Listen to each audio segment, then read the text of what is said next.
Obviamente que el tema ha sido para toda la política la foto, las consecuencias de la foto, la época de la foto, la declaración después de la foto. Primero, Santiago Cafiero, distintos integrantes del oficialismo. Buenas tardes, ante todo.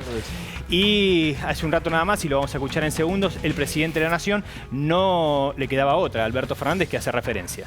Veníamos diciendo, Ari, que más allá del ataque misógino que había surgido de algunos referentes de la oposición, que habían puesto la lupa de las visitas a la Casa Olivos durante la cuarentena, la había puesto sobre algunas mujeres que, como decíamos, en un ataque misógino habían sido señaladas.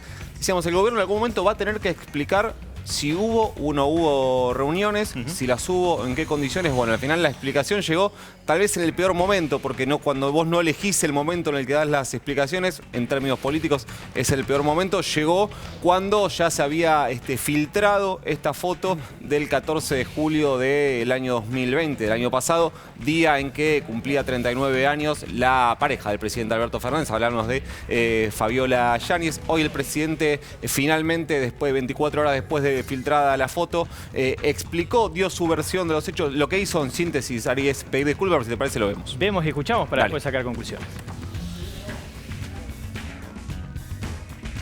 Nunca quise dejar de dar la cara cuando debí dar la cara. Y nunca quise esconderme detrás de nadie cuando tenía que dar la cara yo. Néstor decía siempre que nosotros somos gente común con responsabilidades importantes, hombres y mujeres comunes con responsabilidades importantes. Nosotros abrazamos con Axel, con Sergio, con Cristina, con Máximo un desafío el 10 de diciembre del año 2019. Muy difícil, sabíamos el país que nos dejaban, y de repentinamente empezó la pandemia. Y la pandemia nos obligó a revisar cosas y a cambiar planes. Y nos exigió muchas restricciones, definitivamente. Y yo le pedí a muchos argentinos que por favor me acompañaran, porque era necesario cuidarnos, era necesario preservar la salud de todos y cada uno de nosotros. Yo todos esos meses me quedé trabajando en Olivos por recomendación de los médicos, pero Olivos se convirtió repentinamente en casi una ciudad, porque allí iban los gobernadores, los diputados, los ministros, las ministras, secretarios, empresarios, iban futbolistas, dirigentes de fútbol, actores, actrices, gente que tenía problemas que la pandemia le había causado y que también necesitaban ser oídos.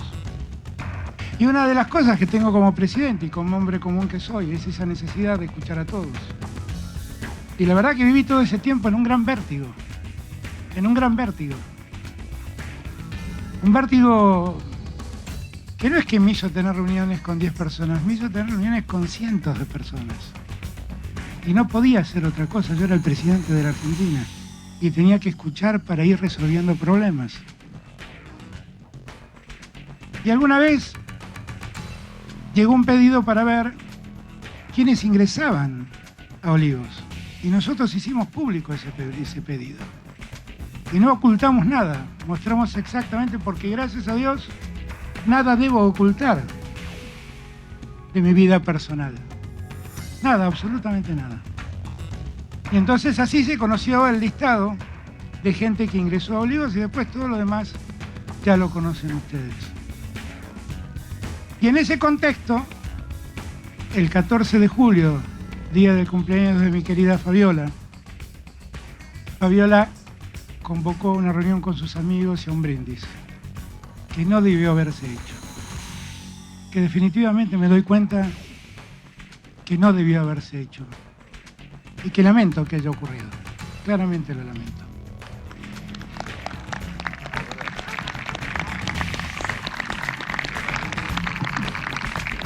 Y que mirado en retrospectiva, debí haber tenido más cuidados, que evidentemente no los tuve. Hoy Santiago Cafiero a la mañana explicó esto, que pasó, que todos lo supieron porque nosotros lo contamos, porque no ocultamos nada, porque están los listados de quienes entraron y salieron de Olivos. pero que lastima a mucha gente que entró por distintos motivos y que de repente se ve en los diarios. Lastima a los seres queridos. Los que hacemos política ya hay un momento donde el cuero se nos curte y entonces las balas son más difíciles que nos entren, pero los que vivimos con gente que no tiene que ver con la política sufre y padece mucho todo esto. Desde esa condición humana que tenemos los que hacemos políticos, lamento lo que ocurrió. No va a volver a ocurrir.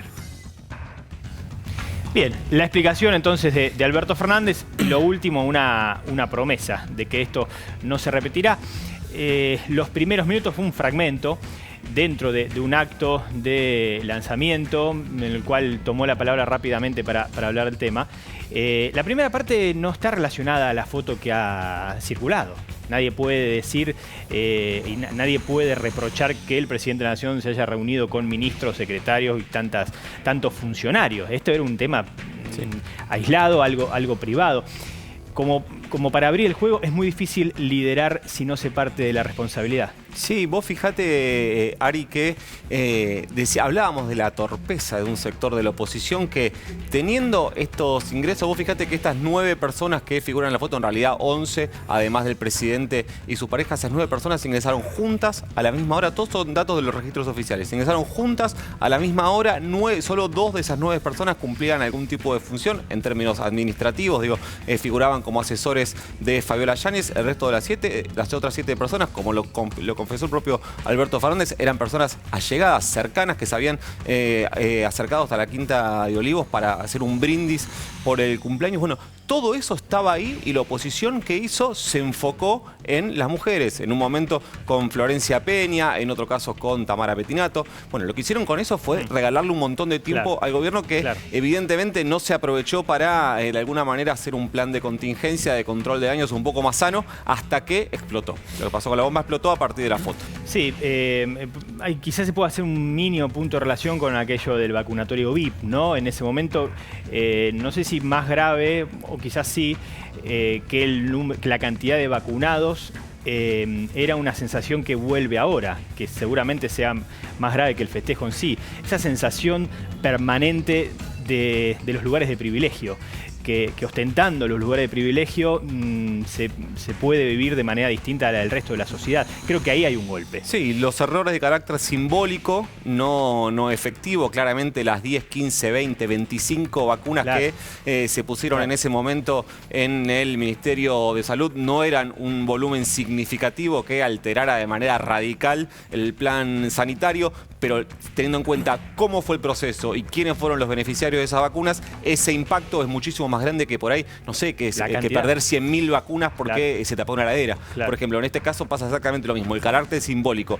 Esa reunión de 11 personas puede haber sido el disparador de una ola de contagios. No, de hecho seguramente pudo haber sido un disparador de una ola de contagios mucho más importante. La marcha la que convocó Juntos por el Cambio el 9 de julio, 5 días antes. Lo que pasa que queda dibujado a partir de la responsabilidad política que le cabe a algunos actores y de la que terminó haciéndose cargo el presidente Alberto Fernández. Decíamos a partir de la filtración de esta imagen. Bueno, un ratito vamos a hablar de ese enfoque, el enfoque de la oposición. Ya mismo, la idea es abordar el tema desde las diversas aristas y Néstor Espósito también nos va a contar si esto puede caer en el rótulo de delito. Vamos a caer también a preguntarnos también si existe una posibilidad de juicio político o simplemente es una amenaza de la oposición. Pero primero una reflexión, Néstor. Inevitablemente lo que ocurrió tiene consecuencias políticas, pero también tiene consecuencias judiciales. Hay una causa judicial abierta, la tiene el fiscal Ramiro González por la primera filtración, los primeros nombres que aparecieron. A partir de la foto de ayer, lo que hacía falta era una explicación oficial sobre qué es lo que había pasado y sobre si la foto era real o no. Esta mañana el jefe de gabinete, Santiago Cafiero, y por la tarde el propio presidente reconocieron que la foto es real, que la reunión existió y admitieron que estuvo mal. Desde el punto de vista de la investigación judicial, es caso cerrado. No hay mucho más para discutir. El artículo es el 205 del Código Penal, es la violación de una norma para prevenir el contagio de la pandemia. Hay una confesión hecha primero por el jefe de gabinete, luego por el propio presidente, una explicación, una prueba, con lo cual desde el punto de vista judicial no hay mucho más para resolver. En la mayoría de los casos, de lo que ha ocurrido en casos similares, reuniones, fiestas clandestinas y demás, en muchos directamente no ha habido causa judicial. Por ejemplo, en las marchas en las que se quemaron barbijos, en las marchas en las que se violó la cuarentena, no ha habido una causa judicial, una persecución judicial contra ni siquiera los organizadores. En los que sí hubo persecución judicial, en la mayoría se resolvieron con una probation, es decir, con la suspensión del juicio a prueba, medidas comunitarias, un resarcimiento económico y poco más. Pero tratándose de funcionarios públicos, no hay probation posible, de manera tal que la causa necesariamente tiene que avanzar en el proceso judicial, que es penal, y que probablemente termine, más temprano que tarde, en una condena, y esa condena obviamente no es de cumplimiento efectivo, el máximo de la condena es de 2 años de prisión, tiene mucho más que ver con lo simbólico, pero desde el punto de vista político tiene un peso mucho mayor. Volvamos entonces a lo político. Habría que hacer 2 puntos. El primero, no es que las reuniones sociales estaban prohibidas en ese momento solamente porque un decreto presidencial así lo establecía, sino también por un argumento, porque era una forma de cuidar y cuidarse. Ahí también hay un impacto, ¿no? Para próximas declaraciones, para el convencimiento que pueda tener el presidente de la Nación. Sí, vos fijate, Ari, que regía un decreto que en ese momento prohibía todo tipo de reuniones sociales, sean espacios públicos, sean espacios abiertos, sean espacios cerrados, estaban prohibidas para el AMBA, que es donde está radicada la Quinta de Olivos, partido de Vicente López, y además desde el punto de vista sanitario, pone en riesgo esto, no sé si lo pone en riesgo, pero sí, lógicamente atenta de alguna manera a la lógica de decir, bueno, pero si lo hacía el presidente, ¿por qué no lo podíamos hacer nosotros? Bueno, claro. Me parece que lo que hay que salir a hacer muy rápido, lo más rápido posible, desde el Ministerio de Salud, desde el gobierno en general, es decir, no, estaba mal para todos. Es recordar que no es que él hizo algo que estaba bueno hacer, ¿no? Si vos festejaste tu cumpleaños por Zoom en esa fecha, no es que fuiste un gil o una gil por hacerlo, sino que es lo que había que hacer. Quizás se pueda diferir el discurso. Quizás en vez de establecer solamente el término error,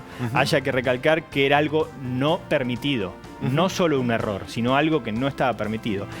Pasemos al impacto que ha tenido en el arco político entero. Seguramente la oposición elija qué actores salen a hablar del tema, qué actores pueden tirar la primera piedra, porque coincide también en un momento donde había distintos integrantes de la oposición que promovían no obedecer o hasta promovían hacer algunas marchas. Sí, se dio vuelta en términos políticos, se dio vuelta a Taba, lógicamente, porque vos fijate que la semana pasada o los 2 días hablábamos de una iniciativa por parte de diputados, de diputadas, en realidad del Frente de Todos, con proyectos para expulsar de la Cámara a Fernando Iglesias por el ataque misógino que había hecho a algunas de las mujeres que habían visitado la Quinta de Olivos. Una medida que lógicamente tenía la imposibilidad absoluta de trascender porque requerís 2/3 para hacerlo. Bueno, la presentación de este pedido de juicio político que están haciendo algunos referentes de Juntos por el Cambio, te diría los principales, Mario Negri, presidente del Interbloque, Cristian Ritondo, presidente del Bloque del PRO, Patricia Burrich, presidenta del PRO, todos detrás de esta iniciativa, tiene el mismo destino. Tiene el mismo destino para poder expulsar a un presidente de la Nación por la vía parlamentaria. Vos primero necesitas 2/3 de la Cámara de Diputados que considere que hay material para hacer la acusación y después necesitas 2/3 del Senado para algo absolutamente imposible. Claro, esa mayoría especial no la consigue la oposición para otro tipo de proyectos. Claro, ¿no? Y tampoco la consigue el oficialismo. De hecho, fíjate lo que está pasando con, por ejemplo, el pliego Daniel Rafecas para ser designado procurador. Así que esto no va a pasar más allá, digo, la cuestión parlamentaria, la judicial la explicó muy bien esto recién, la situación parlamentaria no va a pasar más allá de exprimir lo máximo posible en términos mediáticos y en términos electorales, exactamente, desde el punto de vista de la campaña. Néstor. Y hay una cuestión que tiene que ver, y bien lo señalaban recién, con que lo que ocurrió en Olivos aquel 14 de julio estuvo mal. Y esto es importante destacarlo, porque es importante destacarlo, que estuvo mal eso, y no es que estuvo mal aquel que se quedó guardado, aquel que respetó. Hay un principio rector que dice que lo que está bien, y lo que está mal, y no importa quién lo haga. Y esto es importante destacarlo. Si hubo un episodio en el que no se cuidó la salud pública, y ocurrió el 14 de julio en la Quinta Presidencial de Olivos, estuvo mal. Tan mal como todo aquel que ha salido violando la cuarentena para hacer lo mismo. Una cosa no justifica la otra. Hay una figura adicional que eventualmente podría caberle también al presidente de la Nación. Vamos a suponer, hoy hubo algunas voces que dijeron, llegó a la Quinta de Olivos y se encontró con que había un cumpleaños organizado y qué iba a hacer. Bueno, según lo que prevé la ley, lo que debió haber hecho es hacer cesar el delito, es decir, se van todos de acá. Y ante la imposibilidad de hacer eso, lo que debió haber hecho también es hacer la denuncia, que es lo que le reclamaban a los ciudadanos. Tampoco ocurrió, por lo cual, desde el punto de vista legal, hay más de una figura que podía llegar a reprochársele a todos los que estuvieron en esa reunión. Por último, en el análisis fino de lo discursivo de Alberto Fernández de hace un rato nada más, hace menos de 2 horas, seguramente las críticas sobre su explicación también sean lógicas, porque pone mucho la responsabilidad, bien decía Néstor, ¿no? Algo se puede hacer cuando tu pareja arma una fiesta indebida, sí. No solamente responsabilizarla tiempo después. Sí, bueno, eso es lo que terminó pasando. Lógicamente la estrategia del gobierno detrás de esta explicación es dar el tema por terminado, pero claro. Vos viste que en cualquier discusión, la que puedes tener en tu casa, sí. En la cancha, donde sea, cuando se termina la discusión, nunca lo determina aquella persona que quiere terminarla. Sí, sí. En realidad, las discusiones se terminan cuando los dos sectores de alguna manera, o el debate se hace más difuso, digamos, o se enfoca en otro lado, pero lógicamente da la sensación de que más allá de esta explicación, me parece sana, bienvenida por parte del presidente, tal vez tardía, no va a alcanzar para poner fin a esto, y además el tipo de explicación que dio tampoco me parece que termina de atar todos los cabos sueltos como para que el debate de alguna manera se termine. Ese es el punto. Gracias, compañeros, muy completos.